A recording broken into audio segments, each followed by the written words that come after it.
Et c'est parti, 9e jour du calendrier. Salut tout le monde, c'est Lizofaille et bienvenue dans ce 9 décembre du calendrier de l'Avent. Et je remarque déjà un truc pour ne pas me faire avoir par rapport à l'année dernière. Eh bien, on va ouvrir la seule case qui s'ouvre à gauche et non pas à droite. Après, il y en a une autre qui s'ouvre vers le haut ou vers le bas ou un truc comme ça. Déjà, c'est assez particulier, il y en a même une ronde.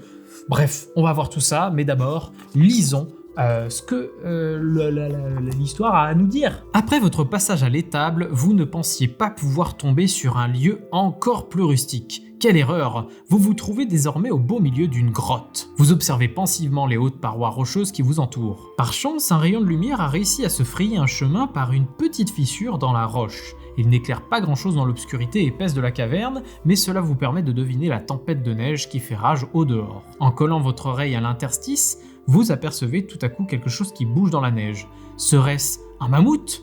Mais oui, il n'est pas seul. Il y a tout un troupeau avec lui. Vous n'en croyez pas vos yeux, il semblerait bien que vous soyez revenu à la préhistoire. Comment est-ce possible? Le cri puissant d'un mammouth vous ramène à la réalité. C'est vrai, vous avez une mission à accomplir. Concentrez-vous. Bon, le couloir qui s'étend devant vous est si étroit que vous ne pouvez pas sortir de la grotte, ce qui signifie qu'aucun mammouth ne peut y entrer non plus. Vous êtes en sécurité. Vous prenez alors le temps d'examiner attentivement la grotte. Par terre devant vous, vous remarquez une coupelle remplie d'un liquide ressemblant à un jus de baie. Serait-ce une sorte de peinture? Des tablettes de pierre ornées de peinture semblent confirmer cette théorie. L'une des parois de la grotte est également décorée. Le rendu est plutôt réaliste, comme si l'artiste avait passé un long moment à observer de ses propres yeux les créatures se trouvant dehors. Quel talent! Mais c'est étrange, la peinture semble être encore fraîche.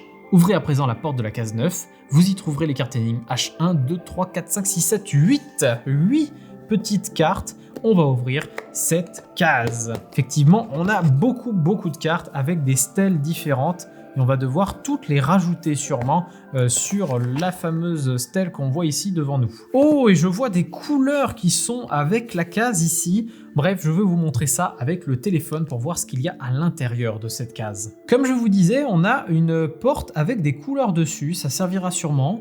Des mammouths qu'on voit ici, on voit les mammouths ici. 1, combien de mammouths, 2, combien de yaks, de yachts, qu'est-ce que je raconte? Et 3, le nombre d'humains. En bas, on a du jus de baie potentiel.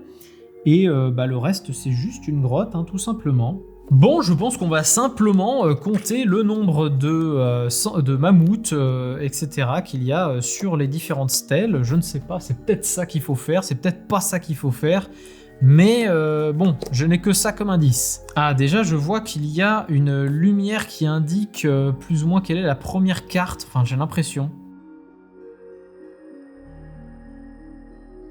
Mon petit problème, c'est que je pensais juste compter des symboles, mais en fait, comme ils apparaissent quasiment toujours, sauf le yak qui n'apparaît pas toujours, sinon le mammouth et l'homme apparaissent absolument toujours. Il doit y avoir autre chose à comprendre avec ce... J'ai l'impression que c'est une sorte de chemin qu'a parcouru... Ah mais oui, c'est un chemin. L'homme, il a fait tac, tac, il a fait tac, tac, tac, tac, tac, tac. Donc il a fait un 3. Donc l'homme a fait un 3. Voilà, je note un 3. Ensuite, le mammouth, lui, il a fait hop, hop, puis il est remonté, puis il est arrivé là. Donc ça fait un 6. Le mammouth a fait un 6. Puis le yak, lui, il est apparu là, il a fait ça, il est revenu là, et comme ça. Ouais, bon, c'est un 2 quoi. Donc on va faire 6, 2, 3. On se retrouve avec ceci, c'est-à-dire gauche, bas, droite, droite, ce qui nous donne rond, hexagone, rond, rond, hexagone, rond. Eh bien, c'est la fameuse case qu'on a semi-ouverte au premier épisode. Et du coup, on a réussi cette énigme. C'est la 10e case qu'on inscrit ici. Et voilà, merci tout le monde d'avoir regardé cette vidéo, j'espère qu'elle vous a plu, on avance bien quand même dans ces énigmes. Elle n'était pas la plus compliquée du monde cette énigme, mais elle était quand même sympa à faire. Si vous ne voulez pas rater les autres épisodes de cette série calendrier de l'Avent, abonnez-vous, c'est très important, tous les jours à 18 h, une nouvelle vidéo du calendrier de l'Avent. Je vous dis à demain, et puis d'ici là, moi je vous dis salut!